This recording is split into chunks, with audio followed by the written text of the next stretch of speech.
तो स्वागत है बच्चों वापस से आप सभी का हमारे और आपके ई2ई क्लासेस में। तो आप लोगों को पता ही होगा सीबीएसई के द्वारा हर साल सैंपल पेपर पब्लिश किया जाता है उनके ऑफिशियल वेबसाइट पर। तो जैसे ही सैंपल पेपर आता है सब बच्चे लोग क्या करते हैं कि अरे यार सैंपल पेपर आया, चलो चलो जल्दी से रिवीजन कंप्लीट करते हैं और सैंपल पेपर बनाते हैं। लेकिन वो लोग दरअसल ये नहीं सोचते हैं, आप लोग ये नहीं सोचते हो कि हर साल सीबीएसई सैंपल पेपर क्यों ला रहा है, तो इसका क्या रीजन हो सकता है। तो सुनिएगा ध्यान से, ठीक है। पहला रीजन ये है कि आप किस टाइप के क्वेश्चंस आते हैं वो आप देख लो, कितने कितने मार्क्स के क्वेश्चंस होते हैं वो आप देख लो, और उन क्वेश्चंस को कैसे लिखना है, उनके स्टेप मार्किंग कैसे आपको मिलेंगे वो आप देख लो। तो कुछ कुछ स्टूडेंट तो ये देख पाते हैं लेकिन कुछ कुछ स्टूडेंट नहीं देख पाते हैं, और 100% में से 95% ऐसे बच्चे होते हैं जो उस पेपर को अच्छे से एनालिसिस नहीं कर पाते हैं और उसके अकॉर्डिंग वो तैयारी नहीं कर पाते हैं। इसके वजह से मार्क्स क्या होता है, अप डाउन हो जाता है उनका। तो इसलिए हम आप लोगों के लिए फाइनली साइंस के पेपर का एनालिसिस करने वाले हैं, और जहां पे हम देखेंगे कि सीबीएसई क्या छुपा के रखा है अपना सैंपल पेपर में। अगर वो हम लोग जान ले तो हम लोग उस तरह से तैयारी करके अच्छे स्कोर गेन कर सकते हैं, ये बात आप लोगों को पता है। तो चलिए हम लोग अपना खुद का एक सेट बनाते हैं और देखते हैं कि क्या सीबीएसई हम लोग से छुपा रहा है, और हम लोग फाइनली आज उसका पर्दाफाश करने वाले हैं। तो चलिए बच्चों, अगर आप लोगों ने चैनल्स को सब्सक्राइब नहीं किया है तो चैनल सब्सक्राइब कर लीजिएगा, वीडियो अच्छा लगा तो लाइक भी कर लीजिएगा। तो सबसे पहले जो सैंपल पेपर सीबीएसई के द्वारा आया है हम लोग सबसे पहले उस पर एक नजर डालते हैं। तो देखिए ये फाइनली सैंपल पेपर जो सीबीएसई के द्वारा पब्लिश किया गया होगा, और कुछ लोगों ने ये सैंपल पेपर कंप्लीट भी कर लिया होगा, लेकिन फिर भी यहाँ पे देखो क्या है कि ये सैंपल पेपर में आप लोगों ने ये सारी बातें पढ़ी होगी कि नहीं मुझे नहीं पता, लेकिन ये इंपॉर्टेंट है, देख लो, पढ़ लो। 39 क्वेश्चंस, टोटल 5 सेक्शन है जिसमें 39 क्वेश्चंस आने वाले हैं। ओवरऑल पूरा का बात किया जा रहा है और हर एक क्वेश्चन कंपलसरी होता है, लेकिन हम लोग यहाँ पे एनालिसिस कर रहे हैं। तो आप देखो सबसे अगर आप पहला क्वेश्चन देखोगे तो यहाँ पे आपको क्या दिखेगा कि एक डायग्राम दिया हुआ, एक एक्टिविटी बेस्ड क्वेश्चन है। इसका मतलब है कि ये एक्टिविटी क्वेश्चन आपको सिर्फ एमसीक्यू में ही दिखेंगे। तो एमसीक्यू में देखा जाए तो एक एक्टिविटी क्वेश्चन होता है जो कि ये पूरा सेम टू सेम एनसीईआरटी वाला है, ठीक है ना। अगर आप एनसीईआरटी बुक के सारे एक्टिविटी क्वेश्चंस को कर लेते हो तो इस कोई भी क्वेश्चंस करने में आपको दिक्कत नहीं होगा। और जैसे आप सेकंड नंबर क्वेश्चन देखो, यहाँ पे क्या है, एक वर्ड दिया हुआ है, आपको वर्ड से क्या करना है, इसके रिएक्शंस लिखने हैं, और अगर आपको उनके कलर याद है तो आपको वहां पे कलर भी लिखना है। इसका मतलब है कि वर्ड से रिएक्शंस करने में भी आता है, और एक तो होता है कि डायरेक्ट क्वेश्चन जिसमें आपको नॉर्मल दे दिया और आप उसका आंसर कर लो, ठीक है ना। और एक होते हैं आपके जो डायरेक्ट नहीं होते हैं, समझ में, जो एप्लीकेशन बेस्ड होते हैं। वो सारे क्वेश्चंस हम लोग यहाँ पे देखेंगे। एनालिसिस करने के बाद हम लोग फाइनली एक शीट तैयार करेंगे कि कितने कितने कौन से सेक्शन से क्वेश्चंस आ रहे हैं, ठीक है ना। सबसे पहले हम लोग देखते हैं सारे सैंपल पेपर को, ठीक है। यहाँ पे देखो, अब अगर आप नेक्स्ट क्वेश्चन आओगे तो देखो ये एक्स वाई क्वेश्चन ये आते ही आते हैं, तो आपको इनको करना है एप्लीकेशन बेस्ड क्वेश्चन। ये देखिए ये डायग्राम वाले क्वेश्चन ये भी एकदम आते हैं, ये बात आप लोग याद रखो। अगर आप जैसे जैसे हर एक क्वेश्चन को देखोगे ना तो आपको क्या दिखेगा, देखो ये क्या है, ये नॉर्मल डायरेक्ट क्वेश्चन आपको दे दिया है यहाँ पे। तो अगर आपको सबके एटॉमिक नंबर याद है तो आप इसको आसानी से फिलअप कर सकते हो, समझ में आया।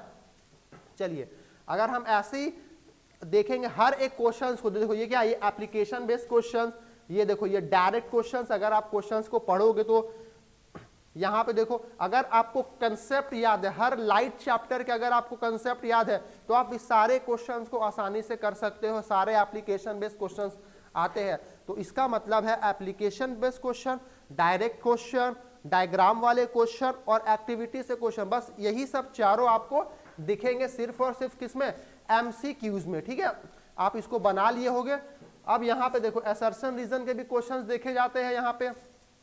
फाइनली सेक्शन ए में हम लोग को ये सारी बातें पता चली है एनालिसिस करने के बाद, ठीक है। मैं आप लोगों के लिए पूरा एकदम एनालिसिस करके आया हूँ, तो आप लोगों को कोई दिक्कत नहीं होगा। फिर हम लोग फाइनल आउटपुट देखेंगे ये सारी चीजें का, ठीक है। अब यहाँ पे देखो अगर हम सेक्शन बी में आते हैं तो आप एक चीज गौर करो, सेक्शन बी में आपको कहीं भी देखो, कहीं भी देखा जाए तो न्यूमेरिकल्स नहीं मिलेगा, दिखा, कहीं भी न्यूमेरिकल्स नहीं मिलेगा। देखो ये एप्लीकेशन बेस है, ये सब प्रीवियस ईयर क्वेश्चंस है, ठीक है, मतलब जो पहले आ चुके हैं प्रीवियस ईयर, ये देखो ये भी प्रीवियस ईयर क्वेश्चन है, ये तो हर बार पूछा जाता है। देख लो 25 नंबर क्वेश्चन करके जाओ, हर बार आता है, हर बार पूछा जाता है इस टाइप के क्वेश्चन, ठीक है। यहाँ पे और अगर आप आते हो तो देखो ये भी प्रीवियस ईयर के क्वेश्चन है। तो हम लोग को सेक्शन बी में न्यूमेरिकल्स तो एक भी देखने को नहीं मिला। अब चलिए सेक्शन सी में क्या न्यूमेरिकल्स है वो देखते हैं। तो देखिए सेक्शन सी का अगर हम लोग बात करें तो देखो एक्स वाई वाले क्वेश्चंस आते हैं, एप्लीकेशन बेस्ड क्वेश्चन, ये सारे एप्लीकेशन बेस्ड क्वेश्चन है। ये देखो ये प्रीवियस ईयर वाले क्वेश्चन है, ठीक है, ये सारे ये भी प्रीवियस ईयर वाले क्वेश्चंस है, जितने 3 साल में पूछे गए हैं, 4 साल में पूछे गए हैं, वो प्रीवियस ईयर क्वेश्चंस आप लोगों को कर लेना है, ठीक है। अगर आप यहाँ पे देखोगे तो ये भी प्रीवियस ईयर, यहाँ आप देखोगे एप्लीकेशन बेस्ड, न्यूमेरिकल्स है ही नहीं। List the factors of which the resistance of the conductor depend, है ही नहीं, क्या नहीं है, न्यूमेरिकल्स, न्यूमेरिकल्स नहीं है, एप्लीकेशंस बेस्ड पूरा क्वेश्चन। देखो सेक्शन डी में देखा जाए तो यहाँ भी न्यूमेरिकल्स नहीं है, मतलब सेक्शन बी सेक्शन डी में तो न्यूमेरिकल्स का नामो निशान नहीं है। अब सेक्शन डी देखते हैं जो कि लॉन्ग क्वेश्चन आंसर होते हैं, तो यहाँ पे आपको शायद न्यूमेरिकल्स दिख सकता है। देखिए यहाँ पे ये 36 number question, finally section D में हम लोग को न्यूमेरिकल्स देखने को मिले, ये प्रीवियस ईयर क्वेश्चन देखने को मिले, एप्लीकेशन बेस्ड क्वेश्चन देखने को मिले। इसका मतलब है कि हम लोग एनालिसिस कर पा रहे हैं कि सीबीएसई क्या बताना चाह रहा है अपने इस सैंपल पेपर में, ठीक है। अगर आप वैसे सेक्शन ई में जो कि केस बेस्ड होता है तो इसमें भी आपको न्यूमेरिकल्स दिख जाएंगे। यहाँ देखिए, ये देखिए इस तरह का, ये भी देखिए प्रीवियस ईयर क्वेश्चंस है, ये भी न्यूमेरिकल्स बेस्ड है, यहाँ भी आपको न्यूमेरिकल्स दिख जाएंगे जो कि सब डिस्ट्रीब्यूटेड होंगे, हर एक मार्क्स यहाँ पे। तो फाइनली ये सारी चीजें हम लोगों को सैंपल पेपर में देखने को मिली है। हम लोगों ने फाइनली सैंपल पेपर का जब एनालिसिस किया तो ये सारी चीजें देखने को मिली। अब कितने परसेंटेज में कितने मार्क्स है उसके बारे में हम लोग इसके आगे डिस्कस करने वाले हैं, समझ में आया बच्चों। तो चलिए देखते हैं सेक्शन ए और section B, section C, section D और सेक्शन ई से हम लोग को क्या एनालिसिस करने के बाद रिजल्ट आता है।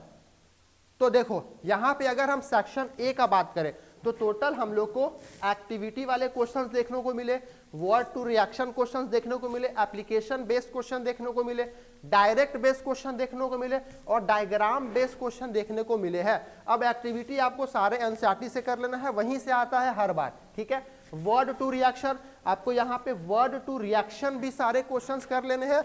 और याद रखिएगा वर्ड टू रिएक्शन में कभी कभी ना क्या करता है कि एक नॉर्मल वर्ड टू रिएक्शन देगा, नहीं तो आपको बोलेगा कलर निकालो, क्या बोलो इसका कलर बताओ। तो ये सारे क्वेश्चंस एनसीईआरटी वाले आपको सब देख लेने हैं, ठीक है। एनसीईआरटी बुक आपको अच्छे से करके जाना है, समझ में आया बच्चों। अब यहाँ एप्लीकेशन बेस्ड भी क्वेश्चन हम लोग को देखने को मिले, डायरेक्ट बेस्ड और डायग्राम बेस्ड भी क्वेश्चन हम लोग को देखने को मिलते हैं। अब यहाँ पे अगर आप देखोगे तो एप्लीकेशन बेस्ड क्वेश्चन 40% होता है। हम लोग यहाँ पे सिर्फ किसका बात कर रहे हैं, एमसीक्यू का बात कर रहे हैं, ठीक है। एमसीक्यू में 40% ऐसे क्वेश्चन होंगे जो आपको एप्लीकेशन बेस्ड होंगे, 20% आपको डायरेक्ट वाले क्वेश्चन मिल जाएंगे और एक्टिविटी और वर्ड रिएक्शन से आपको 20% देखने को मिल जाएंगे और जो डायग्राम बेस्ड होता है वो आपको 10% देखने को मिल जाएंगे। तो यहाँ पे देखो फाइनली हम लोगों ने जो सेक्शन ए का एनालिसिस किया उसके अकॉर्डिंग रिजल्ट हम लोग को ये मिला, आउटपुट हम लोग को ये मिला कि हम लोग को ऐसे ऐसे क्वेश्चंस को तैयारी करना है, समझ में आप सभी को। अगर हम सेक्शन बी के बारे में बात करें और सी के बारे में बात करें तो यहाँ पे देखो जो एप्लीकेशन बेस्ड क्वेश्चंस होते हैं जो कि कंसेप्ट पे होते हैं, अगर आप लोगों ने अच्छे से चैप्टर को पढ़ा है, उसके कंसेप्ट्स को जाना है, तो आपको ये 50% लाने से कोई नहीं रोक सकता, ये मेरी गारंटी है, ठीक है। और यहाँ पे देखो और जो सेक्शन बी और सेक्शन सी में जो 50% और देखने को मिले हैं वो प्रीवियस ईयर क्वेश्चंस देखने को मिले हैं, PYQ, इसका मतलब है प्रीवियस ईयर क्वेश्चंस आप लोगों को करके जाना है। और न्यूमेरिकल्स हम लोग को कुछ भी देखने को नहीं मिला है सेक्शन बी और सेक्शन सी में, ये सोचने की बात है, ठीक है ना।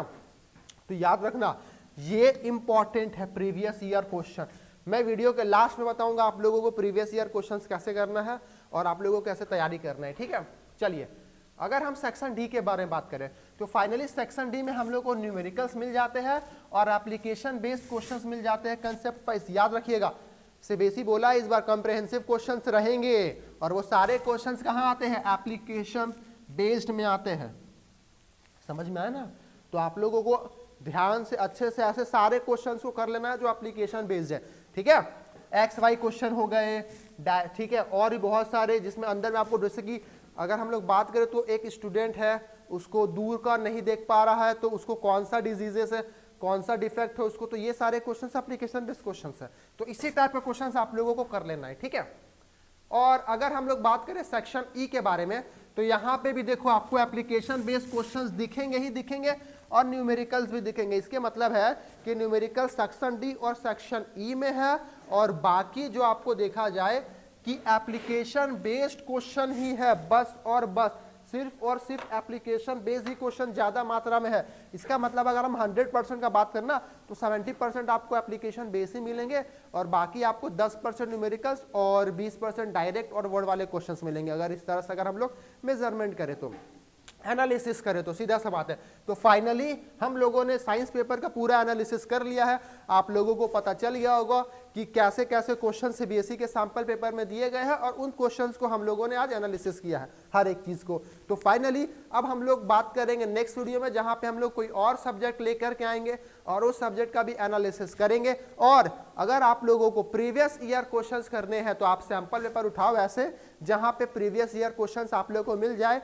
और प्रीवियस ईयर क्वेश्चंस, अब कहां से प्रीवियस ईयर क्वेश्चंस, तो देखिए 5 साल पहले या 4 साल पहले के जितने भी प्रीवियस ईयर क्वेश्चंस है आप उसका गूगल पे मिल जाएगा, आप उसको फाइंड कर लो और आप उसको पता लगा लो और उसको डाउनलोड करके उसको बनाने का ट्राई करो। अगर आप लोग को ढूंढने में प्रॉब्लम आ रहा है तो डिस्क्रिप्शन में मैं सभी के लिंक दे दूंगा, आप वहां से डाउनलोड कर लो और आप वहां से सारे सैंपल पेपर्स को बना लो। समझ में आया? जितने भी प्रीवियस ईयर्स वाले क्वेश्चन है वो सब आप लोग बना लो। तो इसी के साथ बच्चों मिलते हैं हम लोग नेक्स्ट वीडियो में, और हम लोग नेक्स्ट वीडियो में कोई और सब्जेक्ट को एनालिसिस करेंगे। तब तक के लिए डिस्क्रिप्शन में बहुत सारे लिंक है, आप वहां जाके पढ़ाई करो, एग्जाम नजदीक आ रहा है। और हम लोगों ने 15 मोस्ट इंपॉर्टेंट क्वेश्चंस करके वीडियो भी बनाया हुआ है हर एक सब्जेक्ट का, उनका भी प्लेलिस्ट का लिंक डिस्क्रिप्शन में, आप वहां से वो सारे वीडियो को चेकआउट करके आप अपना पढ़ाई कर सकते हो। तो फिर बच्चों मिलते हैं नेक्स्ट वीडियो में, तब तक के लिए टेक केयर।